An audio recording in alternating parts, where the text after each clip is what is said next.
Passons au-dessus du Douro et nous allons descendre en bateau dans 2 jours. Nous avons eu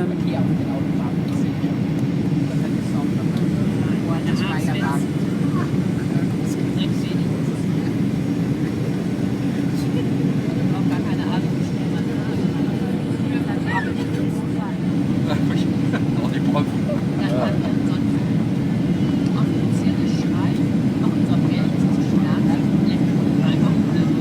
Ah oui, très bien avec l'ombre.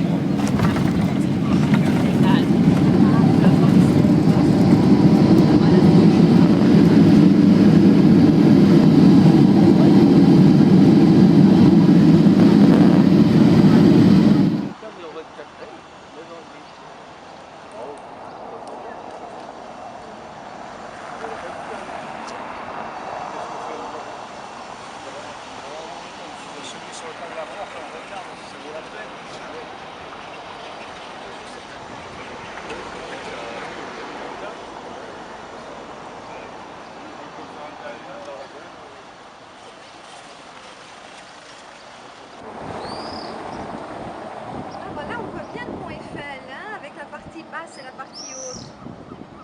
Le métro et les promeneurs, les piétons sur la partie haute et les voitures sur la partie basse. Ah oui. Et même peut-être des piétons sur la partie basse. C'est beaucoup plus vert parce qu'il y a une influence de l'eau plus importante. Et après, on a la sous-région du Haut-Corbeau qui va du Corbeau jusqu'à l'autre affluent qui est le Toua, qui est ici. Et cette région-là, il y a une moyenne de pluviosité de 600 mm. C'est 700 mm, maintenant c'est 600 mm où vous avez le Pignão qui est le village, principal village. Pignão, c'est l'éternel du Douro et Régua, c'est le reste du Douro. Pour vous donner situer une idée entre, comparativement au Champagne. Ici, c'est 600 mm d'eau. Et à partir du Toua jusqu'à la frontière, vous avez le Douro supérieur. Et donc là, ici, c'est beaucoup plus aride. Vous voyez, même en dimension, en densité populationnelle, et vous voyez ici, c'est beaucoup plus aride, beaucoup plus sec. Et là, la moyenne de pluviosité est de 350 mm d'eau. Donc, comme je vous ai dit tout à l'heure, un pied de vigne ici, c'est une demi-bouteille de Porto. Un pied de vigne ici, c'est une bouteille de Porto.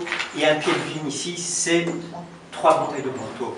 Nous, il y a toujours la question classique, parce que dans le monde de vin, c'est tout à fait pertinent, mais pas dans la vallée du Douro, c'est le rendement par hectare. On peut calculer un rendement par hectare, mais il ne sera jamais exact. Pourquoi? Parce que vous n'êtes pas dans un sol plat, vous êtes dans un sol de montagne, donc tout intérêt. Donc ça se disproportionne. Donc nous, il faut qu'on calcule en termes de pieds de vigne. Et c'est comme ça qu'on a le calcul, et de là on peut voir le rendement. Et une maison comme la nôtre, avec donc notre groupe qui est familial, hein, parce qu'aujourd'hui le groupe s'appelle la Flatgate Partnership, où il y a les 3 maisons de Porto, et les propriétaires, en majoritaire, c'est les membres de la famille Taylors, et minoritaires, c'est les membres de la famille Fonseca. Ils ont toujours été propriétaires, il n'y a jamais eu un investisseur, un capital financier, toujours depuis les origines. Taylor, c'est 10 générations, et Fonseca, 6 générations, toujours propriétaires de la maison. Et ce qui est assez rare. Et pour nous, c'est un argument parce que, et une transmission d'informations qui nous permet de faire des grands vins. Donc, et je me suis perdu pourquoi je disais ça. Parler de rendement. De rendement. Et voilà. Et notre structure, donc notre structure familiale, on a 1 400 000 pieds de vigne qui nous appartiennent. Donc de nos propriétés. On a surtout ici, vous voyez là, c'est les 3 propriétés de Taylors. La fameuse Quinta de Vargelas qui est située dans le Douro supérieur, Quinta de Juc et Quinta de Terra Feita. Mais chez la maison de Fonseca, on a la Quinta de Cruzeiro et Quinta de Sant'Antonio. On a de Croft la Quinta de Rueda et on a de Panascal et de Fonseca Quinta de Panascal. On a beaucoup concentré ici dans ce qu'on appelle la vallée du Pignão, parce que le affluent Pignão, Torto et Tavora, ici c'est le crème de la raisin. Toutes les grandes maisons veulent avoir des raisins qui viennent d'ici. Ici vraiment, vous êtes au summum du grand cru. Et d'ailleurs, vous savez un petit peu comme en Champagne, on classe la qualité du raisin. En Champagne, grand cru, premier cru. Mais ici, c'est par des classements de lettres de A à F. Et ici, c'est tout classé A. Et tous nos vignobles sont classés A. Et dans notre structure, on a environ 70 viticulteurs à qui on s'approvisionne de Porto, qui sont tous classés A. On ne travaille qu'avec du raisin classé A pour faire nos Porto. Et pourquoi? Parce qu'on n'est pas très grand, on représente, on représente globalement 10% du secteur, et en marque, on est environ 6-7% du secteur, donc on peut négocier, on peut travailler que de la bonne matière première pour faire nos vins. Donc c'est très important stratégiquement, avoir de la terre ici, avoir des vignobles ici, c'est très important. Et c'est là où vous verrez, quand vous irez demain dans la vallée du Douro, si vous allez à Pignan, vous verrez les grandes maisons sont On fait quel parcours, Stéphane, demain? On aura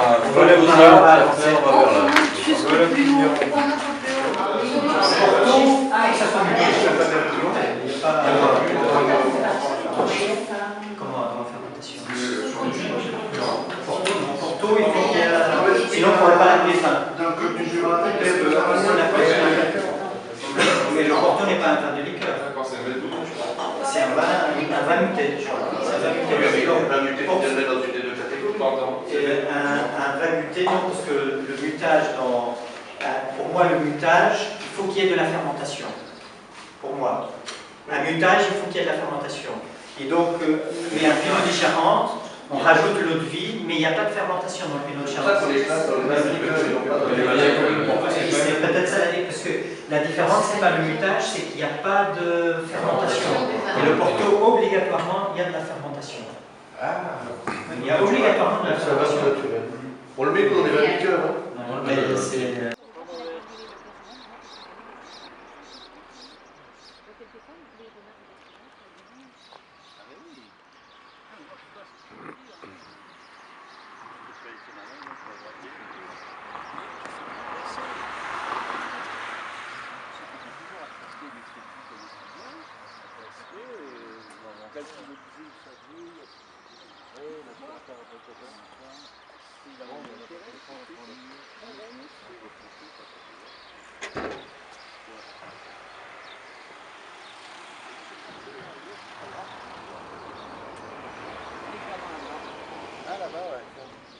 C'est peut-être une quinta, ça, parce qu'il y en a une aussi là. C'est bon, c'est une quinta aussi qui ressemble un peu. Qui ressemble un peu à ça, ouais. Sauf qu'il n'y a pas de tour, il n'y a qu'une tour vers là-haut. De l'autre côté, là, c'est tout ça. Il a plein, ça. Il a une petite terre. D'après ce que j'avais compris, sur le même. Ah, il y a un bas. J'ai précisé qu'on était bon, c'est bon, il y en a beaucoup. Voilà, c'est bon.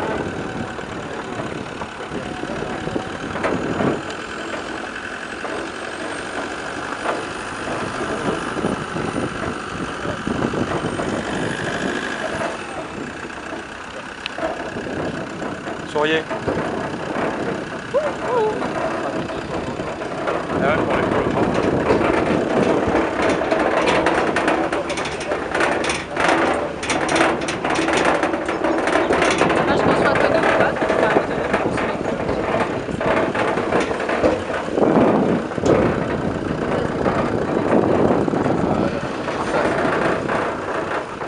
Ah, ils sont robustes, hein.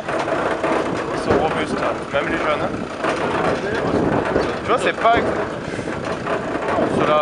Je sais pas s'il faut l'entendre en premier.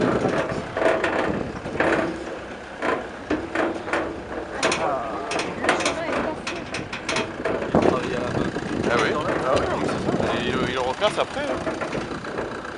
Et après.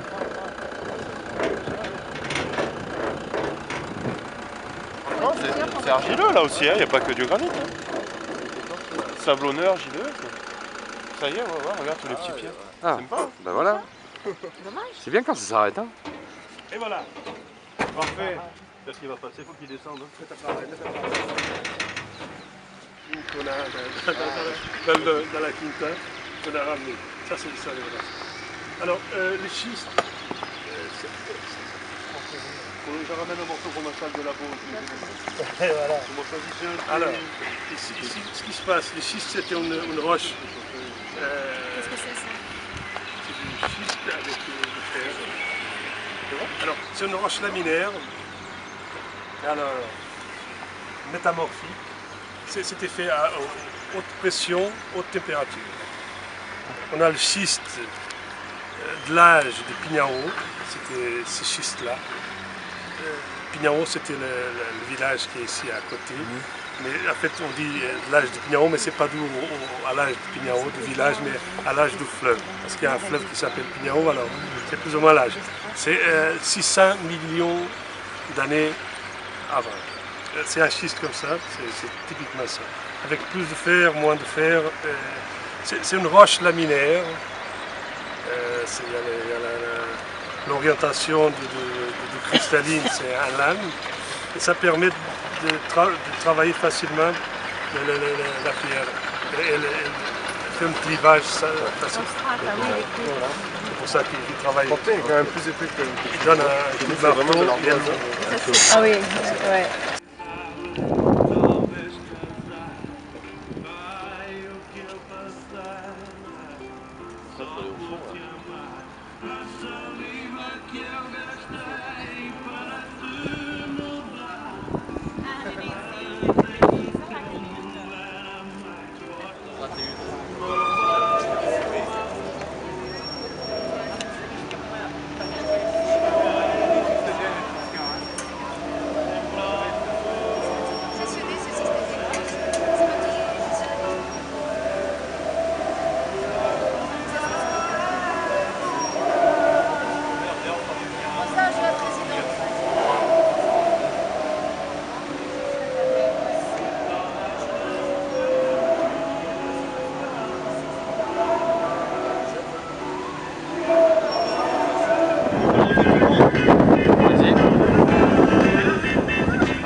Il a tout jeté le verre.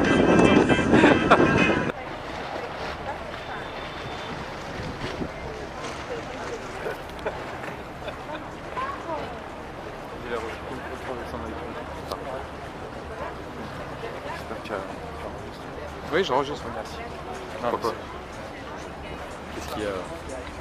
Je te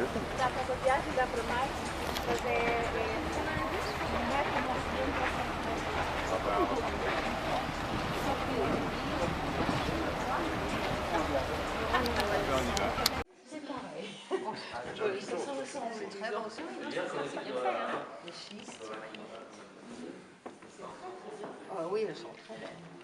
Ça va faire quoi? Oh, mais c'est pas grave, hein. Ça va faire quoi quand tu le fais? Sur mes photos, ça va faire bien.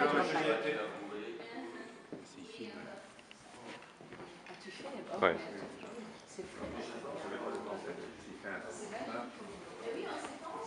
C'est bien, on dirait que tu marches sur l'eau là.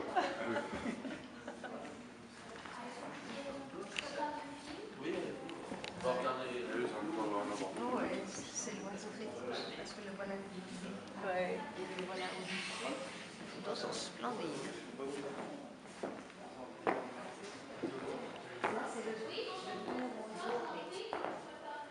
Voilà le taureau doré.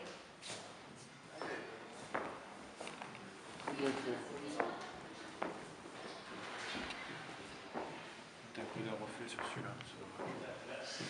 Oui, mais là je filme, je prends pas de photos.